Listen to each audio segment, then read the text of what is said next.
কয়লা মাফিয়া গীতা শিল মাফিয়া গীতা ইহঁতৰ বিৰুদ্ধে এখন সংগ্ৰাম চলিব। কয়লা মাফিয়াই এটা বন খুৱাইছে মানুহক, কয়লা গাড়ী পাৰ কৰি এবাৰ দেখুওৱা। আজি আপুনি ৰুদ্ৰসাগৰ অঞ্চলত বানপানী আৰু লগত তাৰ গোটেই ONGC তেল লিক কৰি আছে। কালি যথেষ্ট অসুস্থ আছিলো, এতিয়া সুস্থ, যিহেতু যুঁজিব লাগিব শিৱসাগৰ মানুহখিনিৰ কাৰণে। আৰু যদি এবাৰ শিৱসাগৰক উদ্ধাৰ কৰিব নোৱাৰো তাতকে মৃত্যুৱে শ্ৰেষ্ঠ। আৰু এতিয়া যুঁজখন চৰকাৰে নোৱাৰে বুলি আমি গম পালো, কাৰণ আমাৰ ক্ষয় ক্ষতি 20,000 কোটি টকাৰ ওপৰত হৈছে।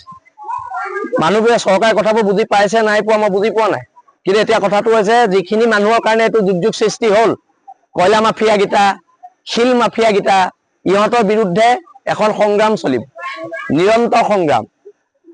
আৰু মই জানো ইহঁতে আকৌ খান্দিব। ইহঁতৰ গুৱাহাটীত ফ্লেট, মুম্বাইত ফ্লেট, দিল্লীত ফ্লেট আছে। ইয়াৰ মানুহ কিমান মৰে ইহঁতৰ লগত কোনো ধৰণৰ ইহঁতৰ আৱেগ জড়িত নাই, আৰু সেইকাৰণে ইহঁতৰ বিৰুদ্ধে যুদ্ধ হ'ব। ONGCয়ে কেইখনমান স্কুল বনাই নিজৰ যদি দায়বদ্ধতা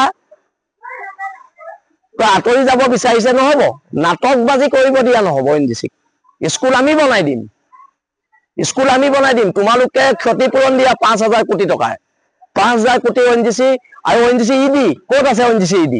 ONGC ED এতিয়া এবুকু পানীত সোমাই বন্যাত্য সহায় কৰি থাকিব লাগিছিলে। এই আশ্ৰয় শিবিৰৰ পৰা কেইবা লাখ মানুহলৈ আমি ৰিলিফ পঠিয়াইছো, কিন্তু কয়লা মাফিয়াই এটা বন খুৱাইছে মানুহক, ব্ৰেডৰ পেকেট এটা আধা কৰি দিছে, আমি খবৰ পাইছো। এইবিলাক নচলিব। আৰু যিকেইটা কয়লা মাফিয়া আৰু শিল মাফিয়া, আমাৰ এই নতুনকে হোৱা মন্ত্ৰীজনে যে ভাগ পায়, দামী দামী গাড়ী চলায়, সেই চবৰে ওপৰত এনেছে লগাওক মুখ্যমন্ত্ৰী মহোদয় ডাঙৰীয়া। আপোনাৰ সততাৰ পৰিচয় দিয়ক, আপোনাৰ জাতীয়তাবাদৰ পৰিচয় দিয়ক। আমি শিৱসাগৰীয়া, স্বাভিমানী শিৱসাগৰীয়া। গোটেই অসমৰ সহায়ৰ বাবে যদি অসমৰ অৰুণাচলৰ মানুহে আমাক সহায় নকৰিলেহেঁতেন, 10,000 ওপৰ মানুহ খাবলৈ নাপাই মৰিলেহেঁতেন। আৰু এইবিলাক ফটো আমি নচলিব। ONGC EDৰ গুণ্ডামি শিৱসাগৰত নচলিব, বহিৰাগত মানুহৰ গুণ্ডামি ইয়াত আমি কৰিব নিদিম।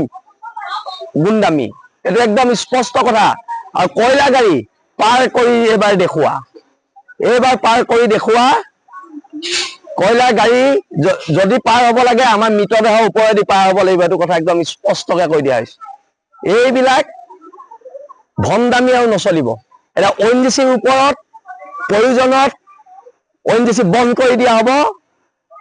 মই পুনৰ কৈছো, দাদাই কোৱাৰ দৰে আমি যুঁজৰ কুকুৰা, আমি যুঁজতে মৰিম। এইবিলাক আৰু নচলিব। বহুত হ'ল ONGC গুণ্ডামি। গোটেই এটাকে অফিচ নি দিল্লী পোৱাইছেগে, দেহৰাদুন পোৱাইছেগে, এটাকে আমাৰ ইয়াত থলুৱা গোটেই মানুহবোৰক মাৰি খাইছে। এইবিলাক নচলিব।